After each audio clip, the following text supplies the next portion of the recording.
იხილეთ თქვენ პრეზიდენტ ტრამპის განცხადებები უკრაინის შესახებ, ამას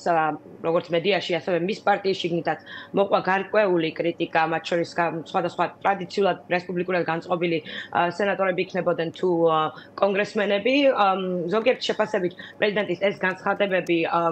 მიუთითებს იმაზე, რომ პრეზიდენტი ცდილობს ზეწოლა მოახდინოს უკრაინის პრეზიდენტზე, რათა მიაღწიოს გარკვეულ დათმობებს კიევის მხრიდან, თუმცა ჩვენ არ ვიცით რა დათმობებზე არის დეტალურად საუბარი და ამ ეტაპზე დეტალების განხილვა იმისა თუ რა შეიძლება მოიცავდეს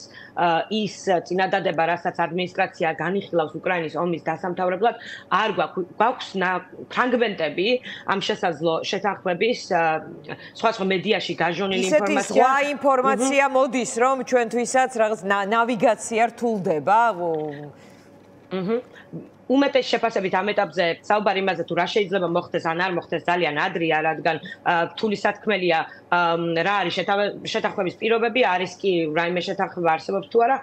და დათანხმდებიან ამას თუ არა მხარები, მათ შორის დათანხმდება ამას თუ არა კიევი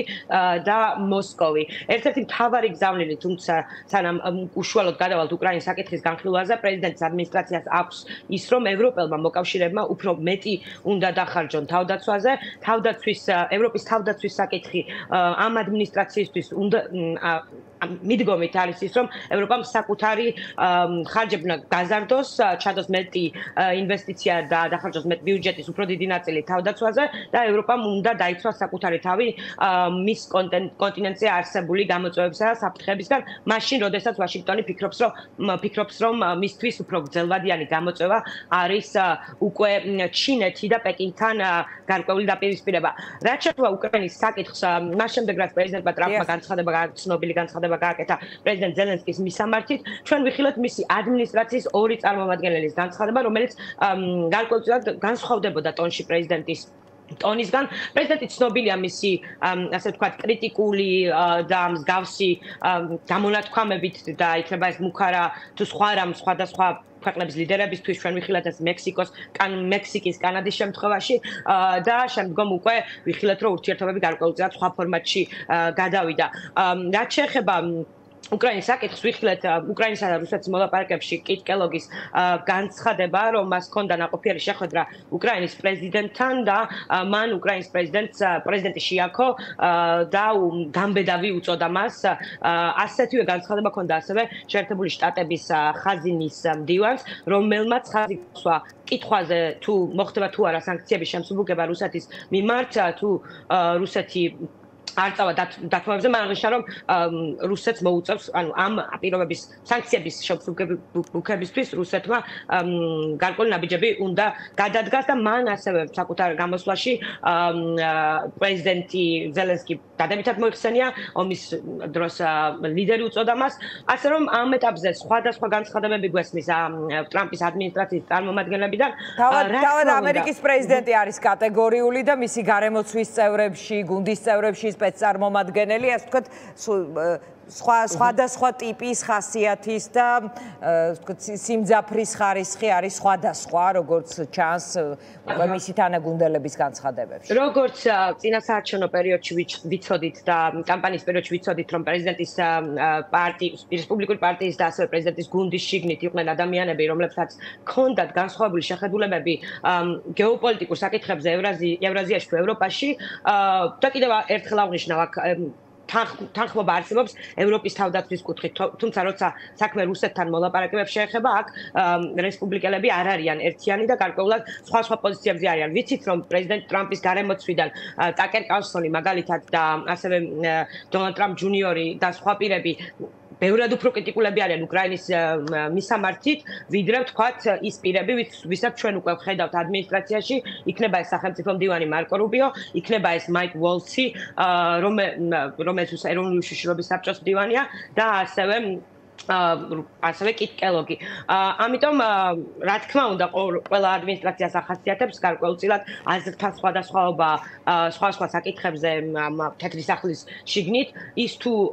როგორ განვითარდება მოვლენები, სპეკულაციის საკითხი არ რთული სათქმელია ამ ეტაპზე რა თქმა უნდა. ჩვენ ვიხილეთ მაიკ ვოლცის განცხადება ასევე დღეს, რომ ის ფიქრობს, რომ კიევი დაეთანხმება მინერალების მაყურებელს რომ აუხსნათ უკრაინაში მინერალების წიაღისეულის თემა. საკითხს, რომელიც თავად უკრაინის შეთავაზება იყო ამერიკის მხარის მიმართ და რომელიც გულისხმობს, რომ ამერიკამ ჩადოს ინვესტიციები ამ წიაღისეულის მოპოვებაში, რომელიც მისთვის კრიტიკული მნიშვნელოვანია და რომელიც გამოიყენება კრიტიკულ იქნება ეს ბატარეებში თუ სხვადასხვა თავდაცვის კუთხით და სწორედ ამ შეთანხმების ხელმოწერაზე მუშაობს ახლა თეთრი სახლი უკრაინელ კოლეგებთან. უკრაინის მხარე ამბობს, რომ მას სჭირდება უსაფრთხოების გარანტიები, თუმცა ეს გარკვეულწილად თეთრი სახლის მხრიდან აღიქმება როგორც გადახდა იმ დახმარებისა, რომელიც ამერიკის შეერთებულმა შტატებმა გაუწია უკრაინას და გარკვეულწილად ამის სანაცვლოდ მიღება ამ წიაღისეულის, თუმცა წიაღისეულის დიდი ნაწილი, რაზეც ვსაუბრობთ, ანუ განვითარებული არც არის ზოგი და ანუ ინვესტიცია ძალზე ბევრად დიდ ინვესტიციას საჭიროებს მათგან, ვინც გადაწყვიტავს, რომ მოიპოვოს ეს წიაღისეული. მისი ამ წიაღისეულის უმეტესობა კვლავ კიევის კონტროლის ქვეშაა, თუმცა უკრაინაში ასევე უკრაინელი ექსპერტები და წარმომადგენლები საუბრობენ იმაზე, რომ უკრაინისთვის ეს გარკვეულწილად უსაფრთხოების გარანტიებისაც მოიცავს, რადგან თუ ადგილზე ამერიკული კომპანიები მოიპოვებენ ამ წიაღისეულს, ეს უფრო მეტი რისკს უკავშირდება მოსკოვისთვის, რომ მან გარკვეულწილად იერიში მიიტანოს ამ ტერიტორიაზე. ფაქტობრივი დაცულობა, სხვათა შორის ასევე საინტერესოა რეიტინგების თემა, როდესაც ტრამპი ლაპარაკობს ზელენსკის რეიტინგზე, ასევე ტრამპის რეიტინგიც გამოქვეყნდა საპირწონედ. ბოლო კვლევები არის თუ არა პრეზიდენტობის პირველი კვირეების შემდეგ, როგორ გამოიყურება მისი რეიტინგი? პრეზიდენტის რეიტინგი დიდად არ შეცვლილა და რა თქმა უნდა სხვა პერიოდში ის იწევს და მერყეობს, ამიტომ აქედან დასკვნების გაკეთება რთული იქნება. დასკვნები უფრო ნათელი გახდება 2 წლის თავზე, როდესაც უკვე იქნება ადგილობრივი არჩევნები შეერთებულ შტატებში და მოხდება წარმომადგენელთა პალატის წევრების არჩევა და ნახავთ შეინარჩუნებენ თუ არა რესპუბლიკური პარტიის წარმომადგენლები საკუთარ უმრავლესობას წარმომადგენელთა პალატაში. ხშირად ამერიკელი ამორჩეველი ხელისუფლებაში მყოფ პარტიას არ უჭერს ხოლმე 2 წლის თავზე მხარს. თუმცა ამ ეტაპზე იმას თუ როგორია პრეზიდენტის რეიტინგი კლებას განიცდის მცირეც, თუმცა დიდი სხვაობა აქ არ არის. მე მინდოდა მესაუბრა ასევე იმაზე, რომ თუ რა საკითხები, ასე ვთქვათ, გვესმის იქნება ეს მედიისგან, რომელიც ერტყმობა სხვადასხვა ხელისუფლებასთან, თეთრსახთან დაკავშირებულ წყაროებს თუ სხვებს უკრაინის გარშემო და ერთ-ერთი საკითხი ასევე, რაც აქტიურად განხილვის საგანია, როგორც შეიძლება მაყურებელმა უკვე იცის, მაგრამ ვინც არ იცის, არის უკრაინის საზღვარზე საერთაშორისო ჯარის განთავსება, ევროპული კონტინგენტის განთავსება, რომლისთვისაც თქვა მზაობა გამოთქვა ბრიტანეთის პრემიერ-მინისტრმა, თუმცა ამ ეტაპზე მეტი დეტალი ამაზეც არ არის ცნობილი, ვინ შეიძლება იყოს, იქნება თუ არა ეს შეთანხმების ნაწილი, იქნება თუ არა ეს ის რაც დაასრულებს გარკვეულწილად დაპირისპირებას ორ მხარეს შორის, თუ საერთოდაც ვერ ვიხილავთ რაიმე შეთანხმებას. პრეზიდენტი მთელი თავისი კამპანიის განმავლობაში საუბრობდა იმაზე, რომ მალე დაასრულებდა უკრაინის ომს და როგორც ჩანს თეთრი სახლისთვის ეს რჩება პრიორიტეტად, თუმცა როგორც ხედავთ, მოლაპარაკებები ბევრად უფრო ხანგრძლივი აღმოჩნდა.